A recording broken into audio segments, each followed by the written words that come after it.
I'm Kyle Natali, and I'm a YouTube god. Wow! Everybody, it's Megasteakman! They were on a stakeout for internet success. We've ruined some childhoods. And they developed a mega following. You shall not pass!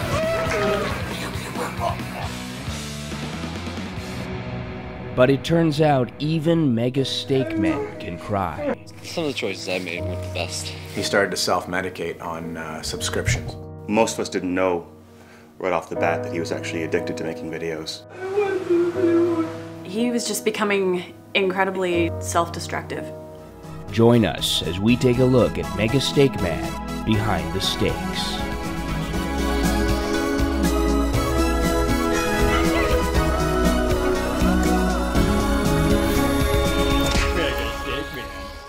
I wanted to be the Justin Bieber of comedy.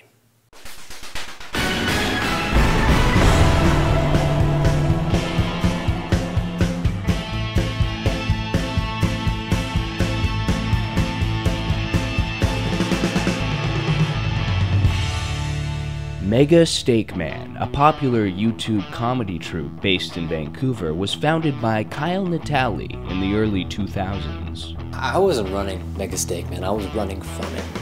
A filmmaker before it was cool, Kyle would use the internet in high school to expose his silly school projects to a wider audience. Growing up, Kyle was actually abused by videos, and he always vowed to get back at them. Most of the early scripts were written collaboratively in the poorly lit Mega Steak Cave. Well, we would write our scripts based on the number of childhoods that we would rate. The creative process used to be I'd get a bunch of people in the room and they'd tell me ideas and I'd ignore all of them. And that really caused a lot of friction. On another occasion, he would just shoot out ideas until one of us started to cry because we felt broken inside, and he knew he had a good idea then. But what's my intention? Like, what's my motivation? What's your motivation? Yeah. Because I told you to. Okay. Their 2010 release, Pokemon Apocalypse, turned them into overnight internet sensations, but the unexpected success came at an even unexpecteder price. This one time I called him, I was like, hey buddy, dude, you know, why don't you come over, a bunch of girls want to have sex. And he said, no, I'm editing. Sometimes when we were on set, I'd be checking how many views we got. I wouldn't even be paying attention. You! 96 hours, 78 frames. That's like a frame a day. As his popularity grew, Kyle turned the mirror onto his increasingly sexy self. If you're inspirational, you will inspire yourself. And you're the best inspiration because you're always there. Fame was starting to take its toll, and the fans took notice. Well, the fans turned on us. They called our videos fake and gay, which is funny because they don't have genitalia. The videos, not the fans. How hard is it to take a cube, insert edge loops, move the verts a bit, smooth it, and make it look like an actually Pikachu! Exclamation point, question mark, exclamation point, exclamation point, question mark. Maybe that's what I wanted, huh? You ever think of that? Oh, now he's scary. But the negative comments didn't deter Megasteakman's ultimate dream project of a dragged-out, much longer version of Pokemon Apocalypse. We wanted to basically take our audience with us on like a feature.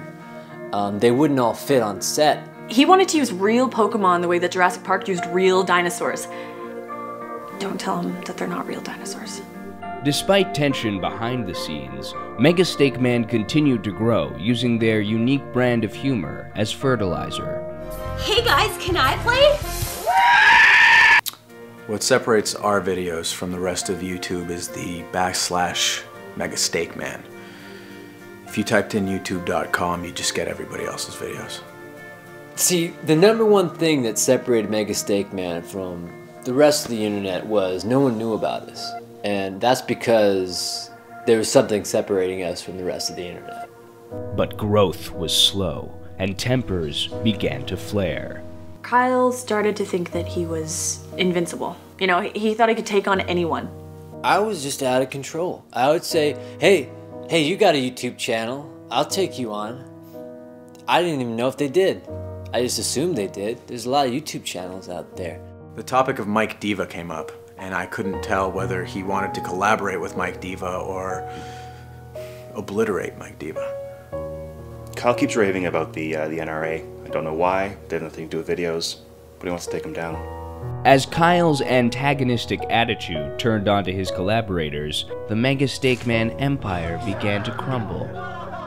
It sounds like a total waste of time to me. Well, that's why you're not the director. I mean, things just got so desperate so fast. I mean, I used to just send messages to random people saying sub for sub, and I never subbed them back. He stopped hitting on me. Occasionally, I would reach out with a video response. No avail. Just when all seemed lost, Megasteakman was invited to Mario Lopez's viral video throwdown. It really turned Kyle's life around. You know, he even took off his Sailor Moon outfit. He started hitting on me again. How am I going to beat my opponent? I think the better question is, how am I not going to beat my opponent? Because I'd like to know that and not do that one. He used to tell us we would never stop until we won the internet. I don't know exactly how one wins the internet, but we haven't stopped yet. After the rise and fall of Megasteakman, the crew reunited in an attempt to reach new audiences.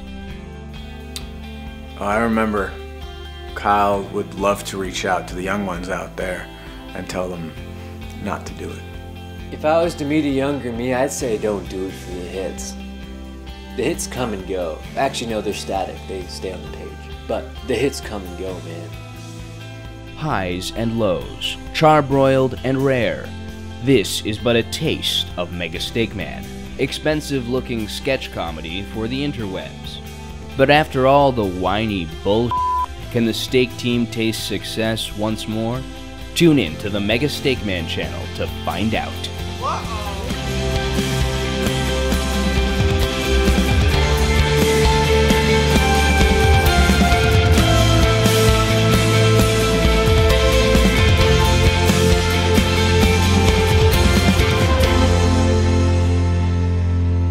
He wanted to take everyone down on YouTube, even himself.